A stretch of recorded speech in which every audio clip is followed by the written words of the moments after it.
Um, so this video is one that I've kind of been wanting to do for a while. It is something that I hope is going to help others, maybe people that are just starting to go out into the field and practice, whether it be bushcraft, uh, fieldcraft, survival, LARPing, whatever. But most people prefer to go out and do any of that, of course, in winter, because the weather's nicer. Nobody likes the heat, but I live in a very hot, humid, muggy environment. And to give you an idea, most time in the summertime, temps are in the 90s during the day, usually in the majority of the time in the 80s at night. Sometimes it'll dip into the 70s, but humidity stays up high generally all the entire time. Usually that means it's in the 90s, or humidity's in the 90s. And from living in that kind of environment for my whole life, hunting and fishing in that environment my whole life, and over the past 4 or 5 years coming out here and doing this stuff for the past 4 or 5 years in summer, I've learned a few things. I've also picked up a few things from others and have done things my way, and I thought maybe some of it would help people that are just starting to either go into that environment, whether it be a hot, humid environment, or just going out in general. Some of this stuff can apply to a hot, dry environment, but for the most part is based off of a hot, humid environment, like the swamps that I'm in. If you're in the South, that kind of environment. But I want to start, excuse me for looking down, I did actually take some notes for this video, and I want to start off with your clothing, and I'm gonna work my way down, or excuse me, can't talk today. Work my way from my feet up. So to start with your feet, of course you need to take care of your feet. As far as socks and boots go, I prefer generally a wool synthetic blend sock. Every now and then, sometimes I'll wear a full synthetic sock if I know my feet are not going to I'm not going to be in water. I know my feet aren't going to get soaked, I'll wear a full synthetic sock. But to me, a full synthetic sock just seems to dry out slower once it gets soaking wet. That's just my experience. But again, best bet is a wool synthetic blend. I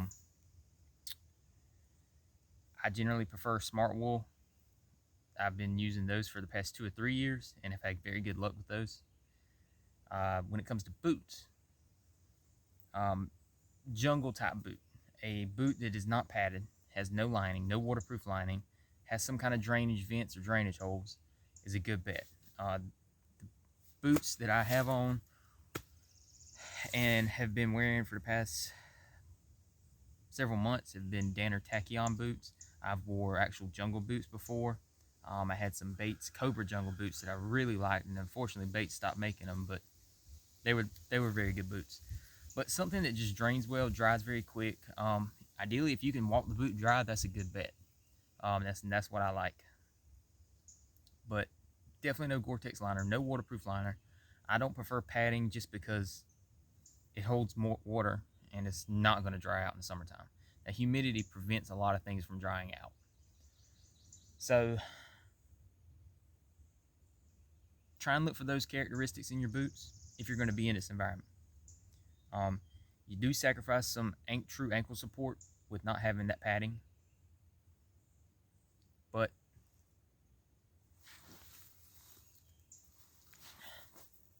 with sacrificing that padding, you get that breathability and you get that ability to dry and help take care of your feet a little better because you can dry them out quicker. Also, speaking to feet, carry foot powder and carry spare socks. I generally, when I go out for the day, I have a pair of socks I own, or have on, and I have 2 spare in my bag.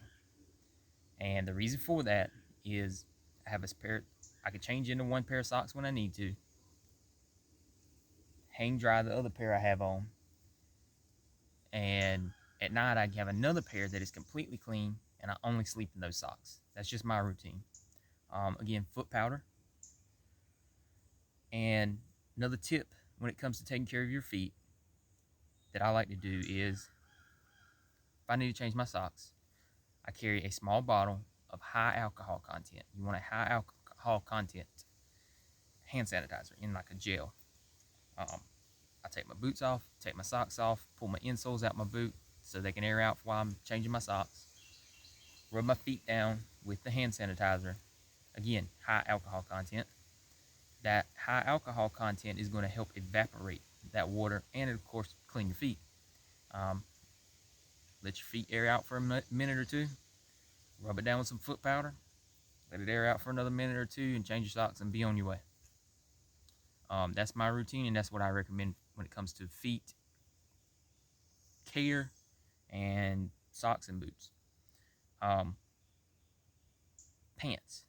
Generally, I just wear BDU type pants. They're a little warmer in the summertime, but walking through a lot of this, you could probably see it on the camera, but a lot of this green vegetation is fairly low, usually about knee high. Those BDUs do a pretty good job of protecting your legs in it. The pants I have on today are a 100% nylon, actually a fishing pants. And I'll get into more of that in just a minute. But generally, BDU pants is the way to go. Just my experience. They're a little warmer, but do not recommend 100% cotton ones because it'll be more comfortable, but they're going to take forever to dry out because of the humidity. Moving on from pants. Something that's not talked about too awfully much, but underwear. Usually I wear a synthetic blend underwear, or just a full synthetic underwear, majority of the time. But once it gets dead of summer, I go commando. It's more comfortable.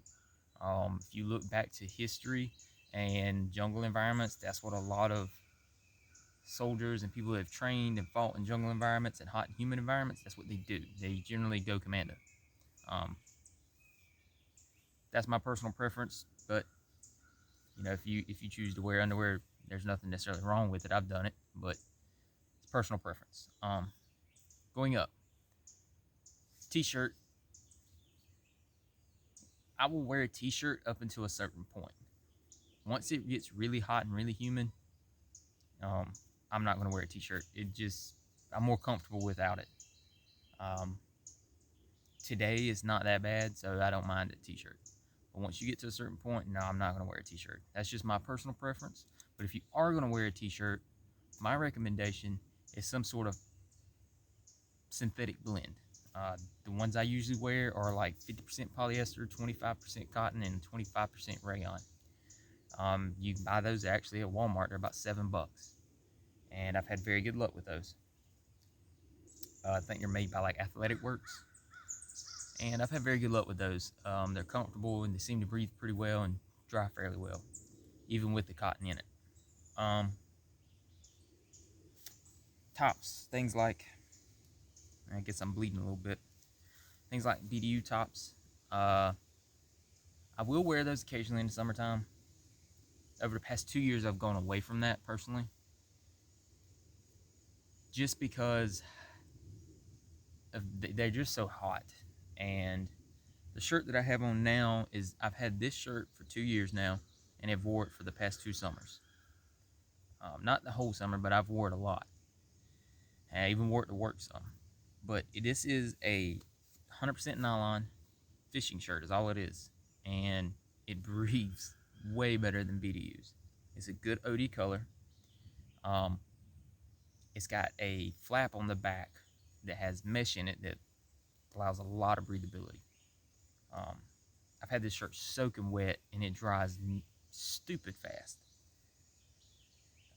It's for summertime. That's honestly what I would recommend over a BDU top.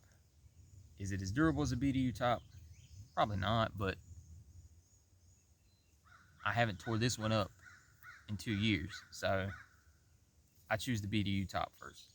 Excuse me, this shirt first. And you can get these things very cheap. This one I bought from Academy Sports for 25 bucks. And I've had no issues with any kind of color fading or anything like that. It's not a review of the shirt, but I'd recommend some type of fishing, outdoor, hiking shirt like that. Especially if you can get in like a good OD or something like that. It's a good option. That's what I would recommend over a BDU top. If you're going to wear the BDU top, go with a Nyko blend. They'll dry quicker. That's kind of my recommendation on that, and I'll leave it at that. The fit of your clothing makes a difference in this kind of environment too. The looser it is, the more comfortable and breathable it's going to be, it seems to me. This shirt is a size medium, and it's a fairly loose medium, and it's a lot more comfortable than a tighter fitting shirt. So I would stick with, when it comes to clothing, thin, quick drying clothes. Things that have more synthetic fibers than natural fibers seem to work pretty good. Unless you go with, for underwear and t-shirt, some sort of thin wool. Those work pretty good. I've never used them, but I've heard lots of good things. But thin, quick drying, light clothing is what I would recommend.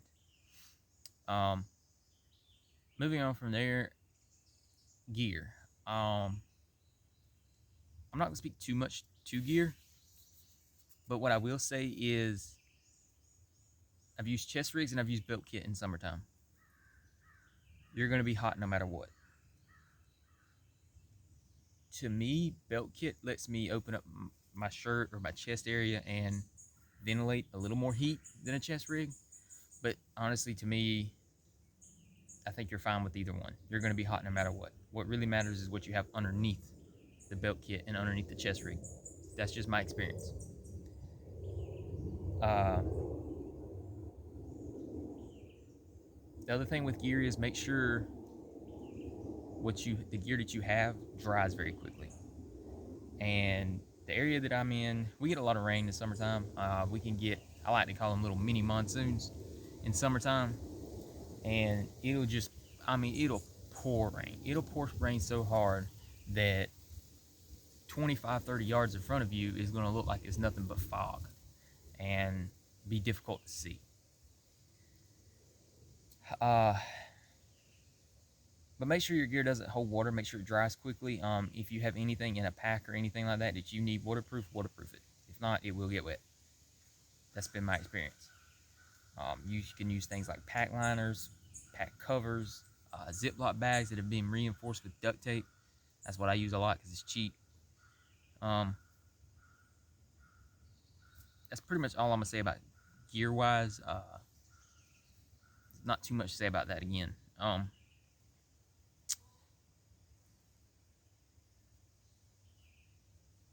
Anyway, the biggest thing in a hot, humid environment is going to be water. Now, I encourage you to do your research about this yourself, because there's many different studies that say many different things. I read one study that said 3 gallons per day max, which equates, and they also said, somewhere like a 1 to 1.5 quarts per hour. I read one where it said, you could be drinking up to 4 to 5 gallons of water a day, depending on your exertion level.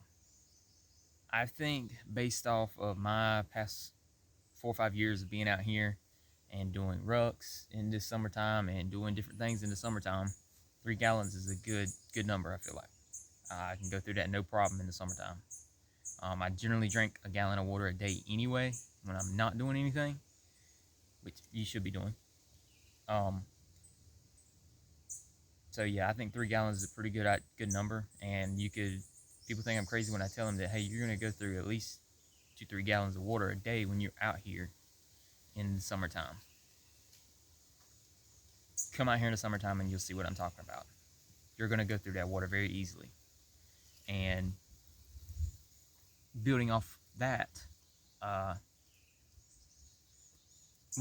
me back up. When it comes to that, look up things like Army field hydration. Look at the studies that the Army done and various militaries have done. That's where you'll find that information. But building off water, let's go to how much water you should carry. My recommendation is a 1 gallon minimum. That's what I would go with. If you want to carry less, that's you. If you want to carry more, that's you. I go with a gallon a minimum. That's been a good number and has done me right. Again, my opinions. Next, when it comes to water, you have to think about electrolyte replacement. You're going to be drinking all that water. You're going to be sweating a lot. You're going to be exerting a lot. You're going to spend a lot of electrolytes. And not to go down too deep in the weeds with this, but your body has to have certain things. Your heart has to have certain things. And without those things, your body's not going to function. And the two biggest things you want to look for in electrolyte replacement packets is sodium and potassium. That's pretty much primarily what you're going to lose through sweat. You will lose other electrolytes through sweat, but those are the two big ones you want to look for. Now, a lot of electrolyte replacement packets have loads of sugar in them, and that's the main thing they have. They don't have a lot of sodium and potassium. So make sure you read the nutrition facts on the back and read the ingredients. It's very important. I usually keep Liquid IV is a good one. There's another one that I have, and I cannot think of the name of it now. But do your research and figure out which ones are going to work for you. I'm not going to go too far into that because I can go very deep into that. And again, I encourage you to do your own research when it comes to those electrolytes and what your body needs after it's been sweating and doing a lot of exertion. So do your research on that. Going from there, and if I'm not hitting a lot of this stuff as detailed as maybe somebody wants to, there's a reason for that. It's for what I just said. You need to do your own research on some of this stuff, because I'm not going to give medical advice or give some of this stuff as advice when it needs to be learned by you, because what I do is not necessarily going to work for you. So moving on from there, playing directly into the electrolytes and the water is your nutrition. If you're doing any of this stuff, your nutrition already needs to be good. You need to be eating healthy. You need to be eating right. And I'm not talking about going and eating Hardee's and Burger King and eating fast food and eating junk. That's not what I'm talking about. I'm talking about your diet needs to be on point. Your nutrition needs to be on point. And I'm not going to give out what you should eat and what your diet should be consistent of, but it shouldn't be junk. Research that too. Everybody's body is different. They're going to operate differently. I know what works for my body as far as nutrition and what I eat. You need to figure out the same for you. But I would definitely recommend staying away from junk food, fast food, a lot of the processed stuff. That shit's bad for you anyway. You don't need to be eating it really in a field environment if you can help it.